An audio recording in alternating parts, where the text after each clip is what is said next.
Hello students, welcome to English classes with Swati Datta where English is made fun and lucid.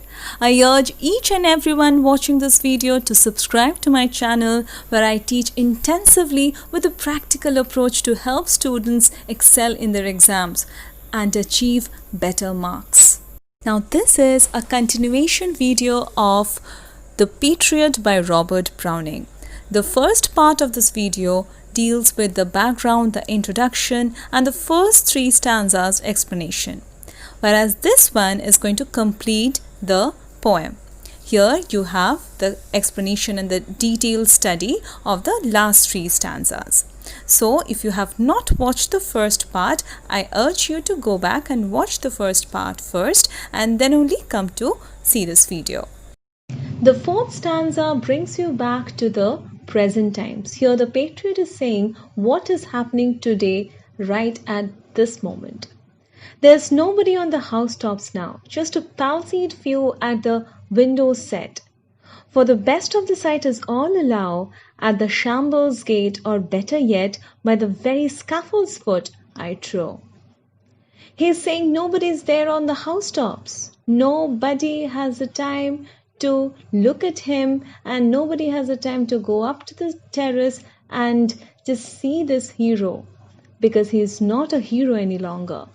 He is now the worst criminal that the country can ever have, who requires to be hanged in front of all the people. That is why people have not gathered to see him walk like this. And only a few people are there at the window set. And who are they? The palsied ones. Palsy is a disease where the body parts tremble. Here it's written, see, affected with paralysis and involuntary tremors. So in this disease, the body parts tremble in a manner that you cannot move from one place to another properly. And that is why you need to sit on one place so as to be stable.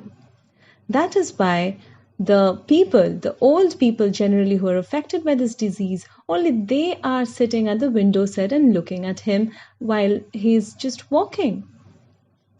For the best of the sight is all allow at the shambles gate. Why are people not here? Because the actual action is going to take place at the shambles gate and not here. People are not interested. People are not interested in seeing him just walk hand-tied and captured like a convict. They don't find this to be encouraging and entertaining action enough. The actual action, the actual entertainment is at the shambles gate. What is the meaning? Place where people gather to watch public hangings. So look how merciless, how cruel these people can be. They're so selfish. These people are the ones for whom this person had gone to such great extent.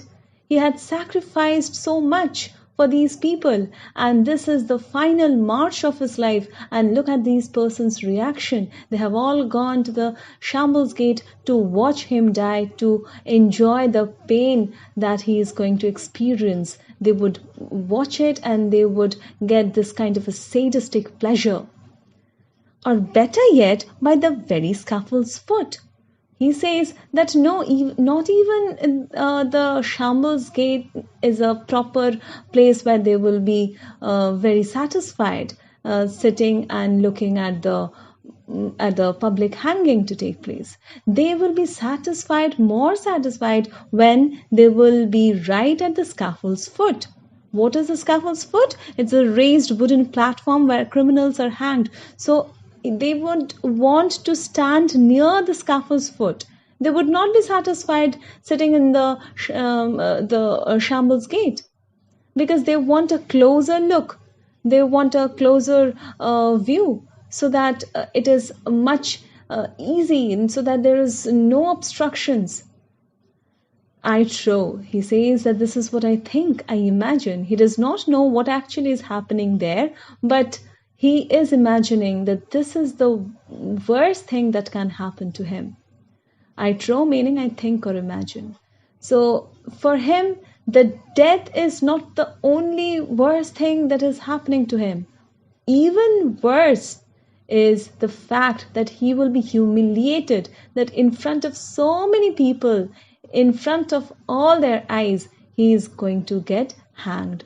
So it's painful, at the same time it's humiliating, it's so insulting, and he has to undergo all these experiences. And why? That's because he tried to be a patriot, a nationalist. The fifth stanza is the continuation of the last. Here the situation is even more intensified. Let's see what Browning is writing here. I go in the rain, and more than needs a rope cuts both my wrists behind. And I think by the feel my forehead bleeds, for they fling whoever has a mind some stones at me for my years' misdeeds. See how painful the situation has become. It is even more gloomy, dismal, so sad and serious. As this man is walking the final walk of his life, as the soldier is marching to die, to be a martyr, even Mother Nature is crying in form of rain. The rain begins. His hands, his wrists are tied at the back by a rope which is so tightly tied that it is cutting his wrists and he is bleeding. And he cannot touch his forehead because his hands are tied, and he can feel, by the feel of it, he can understand he's bleeding from his forehead. Why? Because people are flinging stones at him. Fling is to throw something carelessly and forcefully. He is completely at the mercy of the people.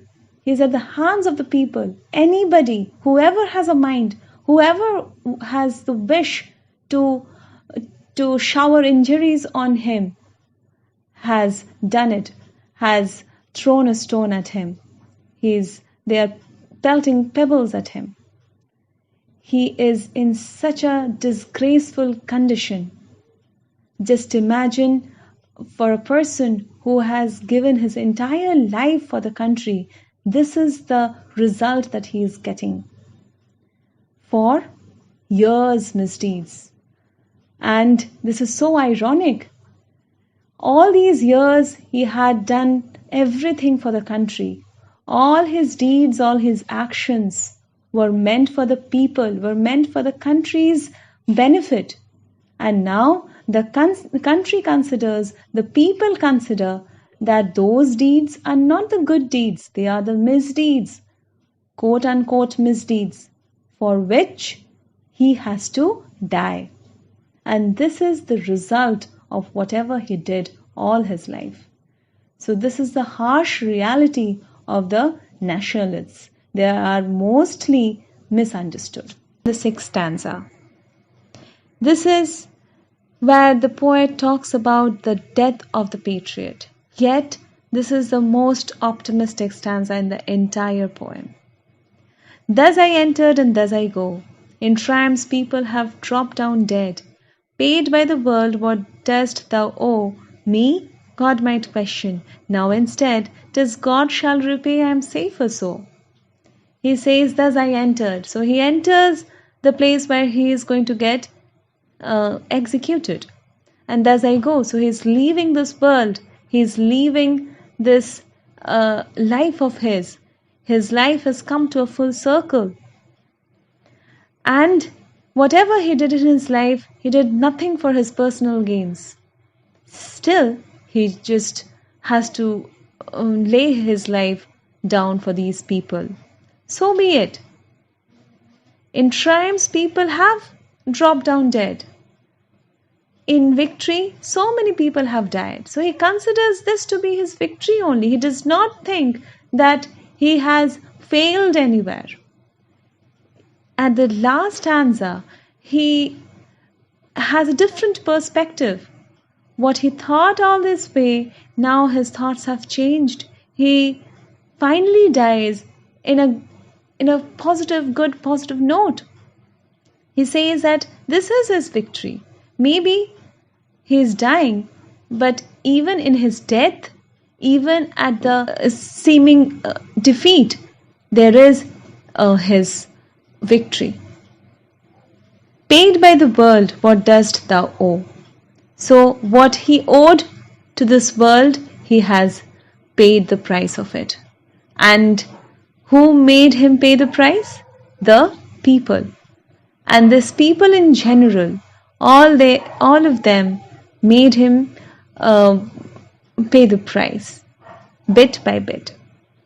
Me, God might question. Now instead, 'tis God shall reply, I am safer so. He says that he feels that as he is dying such a painful death in front of so many people, this is the worst punishment that he could have got. And when he undergoes this punishment, when he undergoes this experience, he will be cleansed, he will be cleaned completely from inside, and he will be then fit for being an offering to God. Now he is offering his body to God, and he feels that in the hands of God he will be much safer. That will be the exact place, the deserving place, because he feels that people here did not deserve him. That's why they could not understand him. He was so badly misunderstood because they were not fit for such an able man. And he knows that he had never sided the wrongs of life. He had always been at the right side. And that is why he knows that God will do him justice. Because if nobody, but then at least God will understand him. And that is why when he has surrendered himself to God, he will be much safer. And that's why he dies in peace. He has no regret and he feels no threat, no fear, nothing. And this again shows the faith, the trust Browning has towards his religion, towards God. And that is why, as I told you, that Browning's famous line that God is in heaven and everything is right in the world, the quote tells that how Browning had such deep faith in his religion and God. So that was a poem for you. I hope you have understood. And if you have any queries, please write them down in the comment section below. Thank you and keep connected.